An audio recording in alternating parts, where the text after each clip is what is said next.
So I've been testing the RG35XXSP for a while now. It's been like 2 weeks that I've been testing this. Of course, I made a video before talking this is my favorite device. I can say that I'm having a lot of fun, but there's some points that I want to point out about this device. I have so many good things that I would like to say and some bad things that after 2 weeks using this I can tell you guys and I can share with you so you can have like your better judgment about this device. Of course, I told all of you that this is my favorite right now, okay? Because I like the design. I love the way it's transparent. I love this clear color. I love the blue. I can see the battery right here.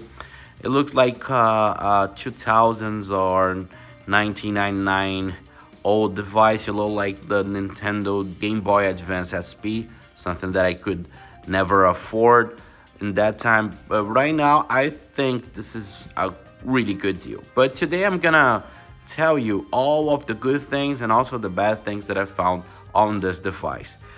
Maybe I can start talking about all the consoles that you can play on this.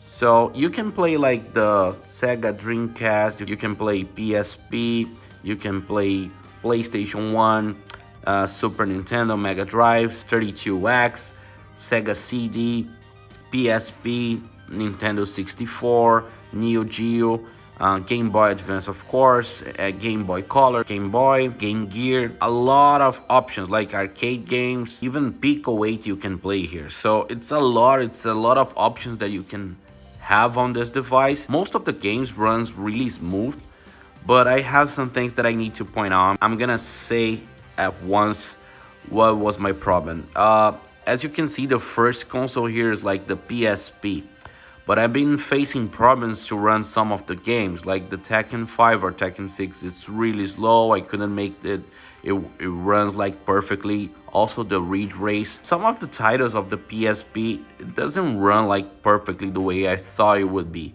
And trust me, I had a different device here, is the RG35XX Plus, which is basically the same thing. The only difference is like the shell.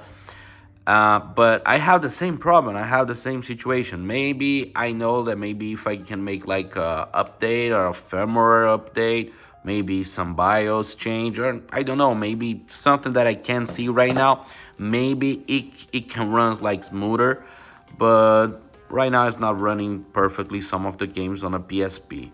So this is my first problem that I faced with this device. So if you are looking for PSP games, I'm not sure if you can play like smooth with the stock OS. My review here, it's based on the stock OS. I didn't do anything, like it's the stock OS, the way that just came on the box, just came out of the box that way, and I've been testing and playing this way. So if you're looking to play like PSP games, I can recommend you to play like in a PSP. You still can find some of PSPs in a good shape on 2024. I know it's getting harder and harder to find those devices in a good shape, but you still can find this. So if you want to play the PSP, I recommend you to get one PSP, right? Because of the shape and everything else. Another good point of this device, like I said, it's a powerful device. You can play like Dreamcast. Most of the games that I tried to play here with the Dreamcast, like Marvel vs. Capcom, Virtua Tennis, Soul Calibur, Dead or Alive, Daytona USA, I was able to play without any problem. It runs smooth and everything. Crazy Taxi 2, some great games I was able to play with this device. And as you guys know, Dreamcast it's like powerful, and it should be like the PSP should run like smooth the way Dreamcast runs. I don't know, maybe it's a configuration or something, but the way that the device came out of the box, I've been testing this. So I'm giving you guys a user experience without no experience in changing OS or BIOS or anything else. Like the person who likes to buy the device and just want to play and don't want to be like trying to fix issues. That's my review. For the PlayStation 1, we have no problems at all. You can play any of games. I never had any other problem. I never had any problem with the PlayStation 1 games. There's a possibility here that you can put like a better image with the emulation. So I've been using this on this device and I didn't feel any loss of performance. I've been playing all of the games that I currently have on my Anbernic, and I've been having a lot of fun. I never had any issues with the PlayStation, also with the arcades, Neo Geo. I never had any problem with that. Of course, Game Boy Advance and Super Nintendo and Mega Drive, Gamer Watch, Game Gear, Game Boy, and Game Boy Color, everything runs really smooth without any problem. For the N64 and some of the Dreamcast games, because we don't have the analog sticks, I had to make a configuration which every time I press up, down, left, or right, it would simulate like I'm using an analog stick. So after I made this configuration, I was able to play some of the games that I was facing issues. I also had an issue with the Dreamcast game, like the Daytona USA. Even though I made the configuration with the controls, I wasn't able to turn the car, to steering the car to the sideways.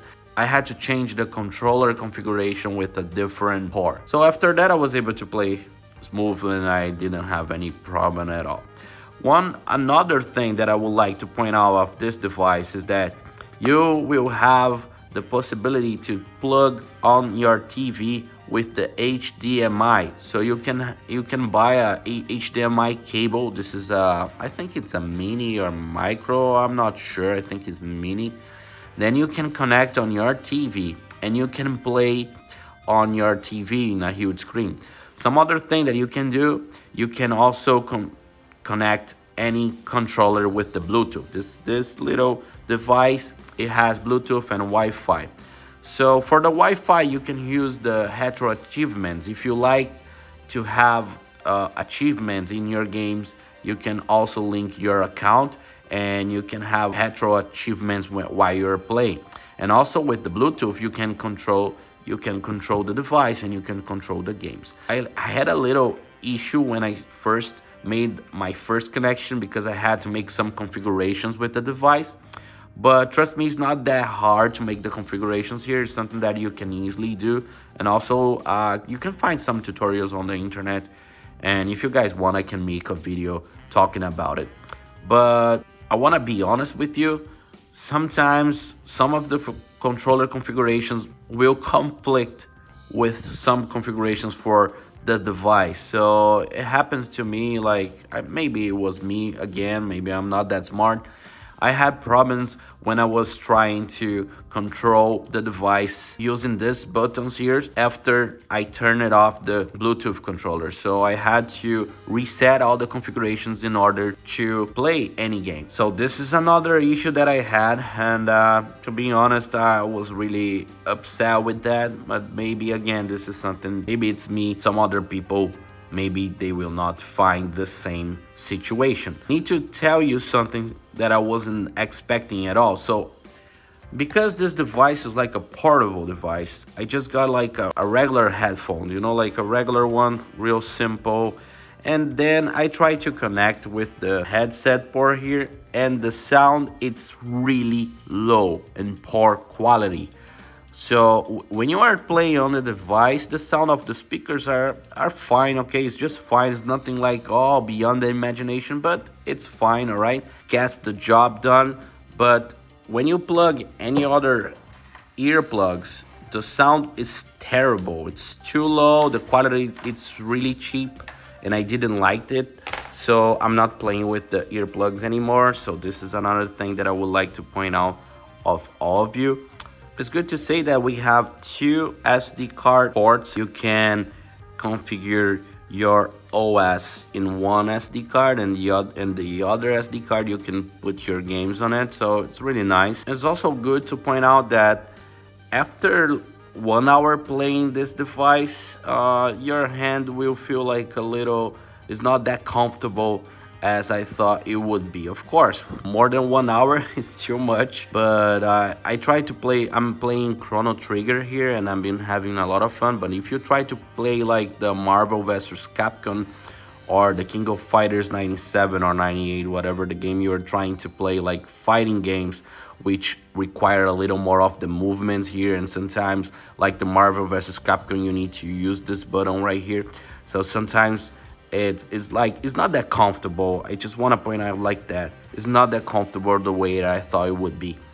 But besides that, everything that I said about this device being one of my favorites, to being honest, my favorite device for nowadays for retro games, it's true. I'm still having a lot of fun. I really enjoy to play on this device.